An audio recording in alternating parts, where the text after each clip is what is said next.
Criptomoeda é uma ideia, quer dizer, que nós temos começou com o Bitcoin, né? O Bitcoin ainda é a criptomoeda de maior referência, de maior prestígio, digamos assim, que vinha de uma ideia que os libertários já tinham.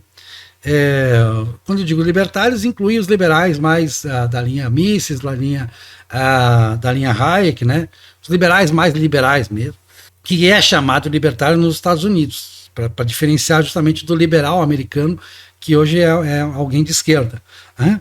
Então, os libertários chegaram à conclusão de que os estados estão controlando cada vez mais as transações bancárias, as transações de internet, digamos assim, porque hoje o banco é muito internet. Ou seja, A recebeu de B e passou para C, comprou tal coisa, vendeu tal coisa, ficou com dívida, ficou com crédito, investiu. Um controle que ajuda no controle da ilegalidade, né?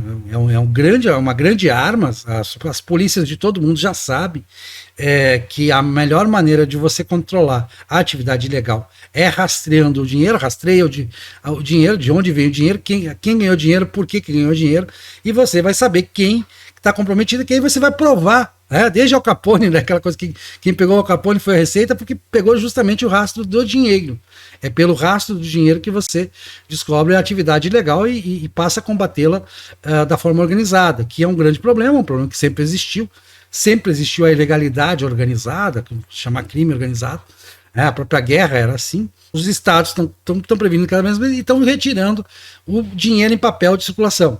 Isso é uma estratégia há muito tempo, que tem suas vantagens, óbvias vantagens do ponto de vista de vários aspectos. É vantajoso para uma sociedade transformar tudo em meio digital, pagamentos digitais, pagamentos, recebimentos, créditos e débitos digitais. Na Índia agora, inclusive, o governo tomou uma decisão drástica de retirar moeda de circulação. E vários países, o Brasil inclusive, tem restrições à circulação de moeda física, de papel moeda. Então você não pode. Vários países têm. Você pode entrar num aeroporto aqui, numa viagem internacional. Você chega na aduana, você tem um limite em moeda local, ou em dólar, ou em euro, do que você pode portar de um país para outro. Isso previne lavagem de dinheiro, previne uma série de coisas desse tipo. Né? Você não pode chegar numa concessionária e comprar um carro com espécie. É proibido. Não é permitido. Tem vários. Não pode comprar um imóvel de alto valor em espécie. Você até pode ainda, mas isso vai chamar a atenção porque eles vão bater. Espera aí. Aqui tem uma transação do cartório aqui dizendo que foi 500 mil reais e esse dinheiro não passou pela conta do comprador ou do vendedor. Então tem alguma coisa errada aqui. Tem algum indício de ilegalidade na obtenção desse dinheiro. Isso aqui pode ser a chamada lavagem de dinheiro. Então, os governos se organizaram, mas ao se organizar, eles passam a controlar a vida das pessoas, baseado em suas moedas fiduciárias. Os libertários são grandes críticos das moedas fiduciárias sem lastro. Dom Rodrigo inventou isso aqui no Brasil, a gente já tratou disso aqui em outros programas. No início do século XIX, ele criou a ideia aqui no Brasil do papel moeda sem um lastro necessário. Simplesmente o governo emite aquilo como se fosse um título, como um papel qualquer, como qualquer emissor privado também emite títulos de dívida, promessas. Uma nota promissória é um título fiduciário. E isso não tem fim, não tem limite, e ao não ter limite pode provocar inflação, que a inflação também é uma forma de pilhagem, né? Porque na verdade quem está detendo aquele papel que é inflacionado, ele foi pilhado pelo emissor, em tese. Em tese é isso, o emissor ele ganha com a inflação. Ele tem um ganho em cima. A gente sabe muito bem disso no Brasil. Antes do Plano Real, o Estado se financiava assim. Grande parte ele se financiava do fato que ele emitia moeda, mas não precisava corrigir aquela moeda. Claro que tinha correção monetária para 99% das transações, mas 90% das transações. Mas quem ficava com papel e moeda na mão, e era um imposto inflacionário que incidia sobre os mais pobres e tudo mais. Então a gente poderia ficar discutindo por horas a questão do dinheiro fiduciário. Então, os libertários eles gostavam muito do ouro. O ouro sempre exerceu o papel que a criptomoeda se quer se exercer. Por causa da escassez, você vai explicar aí a questão da escassez. E aí o Bitcoin surge e as outras criptomoedas baseadas na ideia de escassez. Quer dizer, nós vamos emitir um determinado número, isso aqui é baseado em confiança, em vários critérios que você vai explicar em termos mais técnicos, e isso aqui é a prova de inflação. Porque tem um limite de emissão, isso aqui vai ser provocar escassez, o que realmente acabou acontecendo, se confirmando nesses 12 ou 13 anos já que nós vamos de cripto, não quero ficar datado, mas no momento que a gente está gravando, nós já vamos para 12, 13 anos de criptomoeda, e de fato elas têm valorizado, elas valorizaram muito em relação às moedas fiduciárias mais conhecidas, dólar, euro, iene, enfim, as moedas fiduciárias de maior crédito internacional. Criptomoedas são moedas cujo lastro tem uma relação com a criptografia de dados e se baseiam muito na dispersão, não centralização desses dados. Então, cria uma comunidade de pessoas que podem, então, conferir as transações, a verdade dessas transações. E o objetivo delas, em parte, é garantir uma certa privacidade, como chamasse a atenção no início, mas eu vejo, pelo menos até da perspectiva da escola austríaca, a simpatia, principalmente pela questão de se contrapor à moderna teoria monetária, que é uma teoria de pura soberania, né? As moedas fiduciárias modernas são vistas como pura soberania, ou seja, não tem lastro em coisa nenhuma, tem lastro no poder estatal, e poder grande ou pequeno, né? Mas geralmente dentro do seu território ele tem poder bastante alto, né? Claro que tem a complexidade de que, como também observaste, o crime organizado muitas vezes dribla isso, né? A vida econômica em geral não se expressa totalmente por dinheiro, então isso também as criptomoedas têm. As criptomoedas, as moedas fiduciárias tradicionais e mesmo o lastro em ouro, no que quer que seja, tem dificuldade de impedir que outros valores circulem, vamos dizer assim. A questão dos títulos, né? Eles geralmente têm lastro em confiança uns nos outros. A gente cria a ilusão, às vezes, de que existe uma garantia real, né? Mas nada impede que seja feita uma falsificação, seja dos registros, né? Às vezes, houve alguns casos de golpes em que, por exemplo, um americano lá, ele pegou e comprou silos, né? Espaço em silos, encheu de água do mar e colocou só uma parte superficial, um meio, assim, que se colocasse lá uma sonda para verificar o óleo, ele dizia que tinha grandes reservas de óleo vegetal. Não tinha. E isso, então, mostra que todas elas dependem de fiscalização e principalmente de confiança, porque se alguém quiser dar um golpe, ele por algum tempo vai conseguir, né, se for esperto. Quando há grande confiança, sempre vai haver espaço para grandes golpes, né? Daí aquela questão que eu sempre brinco, né? Tu não vai levar um golpe de alguém que tu não confia. E de alguém de quem tu confia, no mais das vezes, tu não vai levar um golpe, mas um grande golpe tu vai levar de alguém em quem tu confia muito, né? O Estado é um desses golpistas tradicionais, e o que tu estava chamando a atenção é que essa teoria é uma teoria que foi se construindo principalmente ao longo do século XX, né? Então, com o Keynes, depois com o keynesianismo, e cada vez mais percebeu, olha, a gente pode ganhar dinheiro emitindo títulos que não têm lastro e que nunca terão, né? O lastro é a nossa disposição de fazer isso, das pessoas dizerem que tá bom, que nós vamos ficar mais ricos desse jeito. Nós, quem? Né? As pessoas que têm como se proteger da inflação. Quem não tem, pobres ou certas partes da classe média vão empobrecer, né? Ou terão a sua renda retirada para pagar os custos de outros grupos, basicamente grupos ligados ao Estado. As criptomoedas não resolvem isso totalmente, né? Porque nós temos o oligopsônio dos Estados-nação. Os Estados-nação, na lógica de estado de bem-estar social, aqui eu fiz uma reticência e respirei fundo, porque aqui no Brasil o nosso estado concentra, e isso não é exatamente uma exceção, mas aqui é muito evidente que está mais perto, né?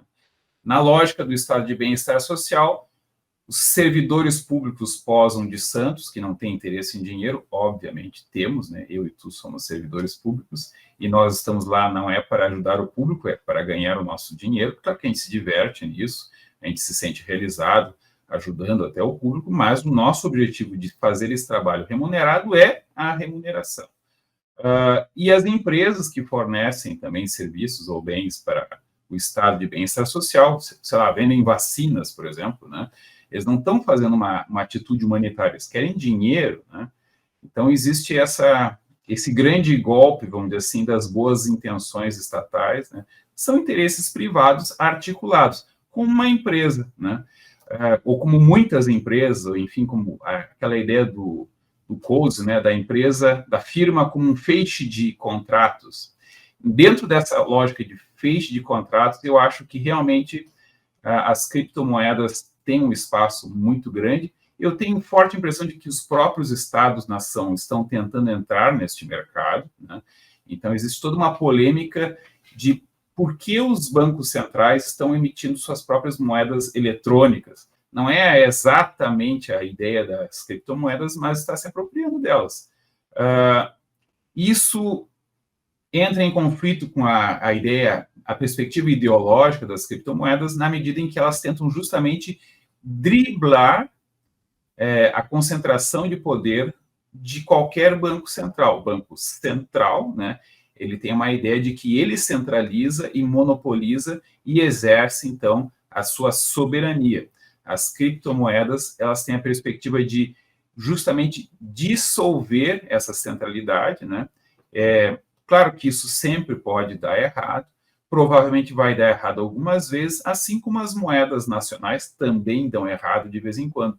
E aí nós temos fenômenos como o da hiperinflação na Alemanha, na República de Weimar e outras, né, mais recentes e mais próximas, mas que as ações que levam a uma crise hiperinflacionária, né, elas às vezes levam 4, 5 anos para ter os efeitos. É uma coisa difícil de entender o quanto isso tem um efeito cumulativo. Não é a pura e simples emissão de títulos que vai levar a isso, porque se esses títulos forem enxugados das transações mais corriqueiras, não vai haver inflação, né? Ou não vai haver uma inflação generalizada, muito menos uma hiperinflação. E a hiperinflação é quase que uma falta, um erro de manejo, né?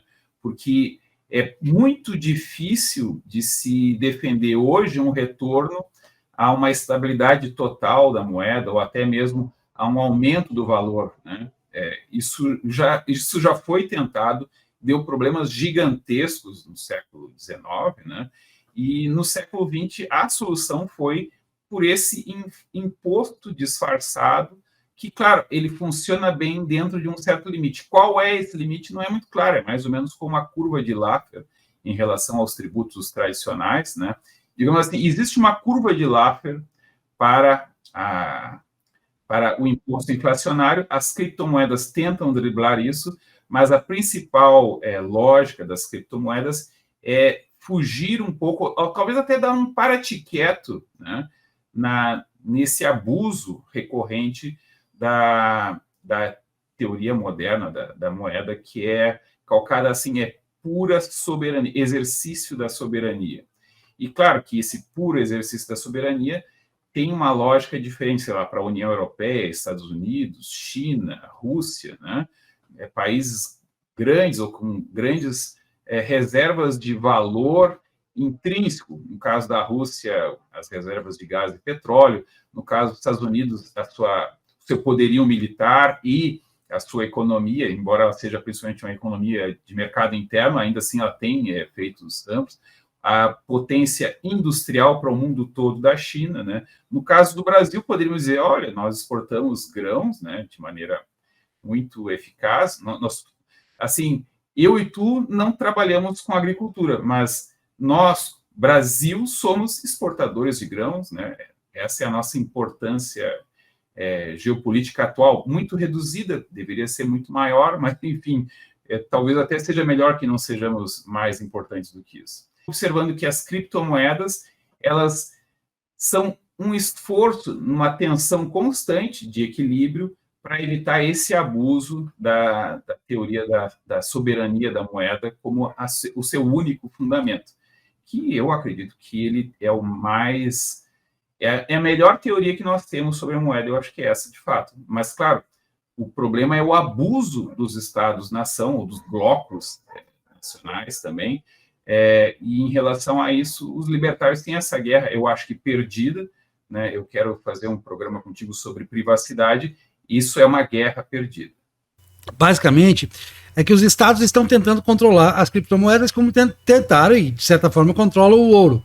Não controlam totalmente, o fluxo de ouro não é totalmente controlado, mas criaram barreiras tais que se torna mais interessante comprar o certificado de ouro. Aí os libertários argumentavam que as custódias de ouro não correspondiam a ouro físico. Claro, não tem como provar isso, mas houve essa acusação, né, de que o ouro estava deixando de ser um bom ativo nesse sentido, que ele virava um certificado de custódia de ouro. Porque se você comprar ouro físico, você tem um custo de aquisição, custo de manter isso bem guardado, para não ser roubado, é um ativo e tanto para, né, ele concentra num muito, muito pequeno espaço de um valor muito alto, né, pela sua escassez. E o problema do ouro também, na hora que você vai vender uma barra de ouro física, você tem que contratar um avaliador e toda aquela história. Eu vejo da seguinte forma, e aí já tentando introduzir o tema, outros temas ligados a isso. Existe uma sociedade hoje, uma sociedade complexa, tipo da nossa, da europeia, da americana, japonesa, ele é composto basicamente por pessoas que estão conformadas com a situação que tem uma determinada situação e estão basicamente contentes com ela, não querem, temem mais perdê-la do que ambicionam mudar de condição, ou nem ambicionam, né? Isso acontece, existem pessoas assim. Existem pessoas que têm ambição, mas elas são dentro de um caminho deontológico, ou seja, elas não querem esbarrar na ilegalidade, elas temem esbarrar na ilegalidade. São ambiciosas, mas dentro então eu quero fazer uma carreira, quero estudar, quero fazer uma pós, conseguir um emprego e tal, mas dentro de uma perspectiva bastante deontológica, que é um grande número de pessoas também. Existem as pessoas cronicamente inconformadas, que a gente sabe, né, o pessoal que pinta o cabelo de verde achando que vai fazer fotossíntese. Aí a gente pode falar dos identitários, enfim, dos woke, do pessoal, o antifa que sai para a rua, mas essa é uma parcela muito minoritária da sociedade, na verdade. Ela faz muito barulho, a gente já discutiu isso aqui em outros programas, ela acaba tendo uma influência grande nas questões culturais, mas ela não é expressiva numericamente. E você tem, então, tirando esses estratos, você vai ter sempre, né, que sempre se dizia sempre, antigamente as guerras resolviam esse excesso, as pessoas que estão dispostas à ilegalidade, estão dispostas a testar os limites da legalidade, ou então acham que a ilegalidade, quando se trata de defender a privacidade, ela é lícita. Ela é lícita no sentido legal. Ela é justa. É possível, você não estaria cometendo algo que fere o seu deontológico, fere a sua ética. Né? Não considera eticamente reprovável driblar controles estatais da privacidade. E aí a gente vai discutir isso na privacidade, mas a criptomoeda, como o ouro sempre se ajustou, se ajusta a isso, né? Se ajusta a esse tipo, porque eles vão criar uma maneira de driblar. Porque se você não pode enriquecer por meios ilegais, não há mais como enriquecer por meios ilegais. Quando você tem o controle das suas contas bancárias lastreadas, quer dizer, lastreadas não é o meio termo, expressas em moeda fiduciária, você tem no banco 100 mil reais, são 100 mil reais, o real é uma moeda fiduciária por Estado, por soberania, né? muito tempo, aquela coisa, eu tenho 100 mil dólares, não importa. Aquilo é fiduciário, e aquilo está super controlado, cada vez mais controlado. Claro que os bancos centrais vão tentar manter algum tipo de controle sobre as criptomoedas. Eles vão procurar saber quem está detendo, quem está vendendo, quem está comprando. Como fazem com ouro, já fazem isso com ouro, mas não com a efetividade que eles têm sobre a própria moeda emitida por eles. Jamais eles vão ter essa mesma efetividade, até porque o sistema é feito justamente para que não haja essa efetividade. Só vou complementar observando que os Estados-nação não gostam que tu utilize moedas de outros Estados-nação. De maneira similar, eles também não gostam que tu use criptomoedas, porque, enfim, não é a moeda. Isso enfraquece aquela teoria da moeda como puro exercício de soberania. Né? Mas, de modo geral, não há muito como escapar. Digamos que tu quer ter uma empresa grande, não vai ter como escapar da moeda soberana local. Concluir.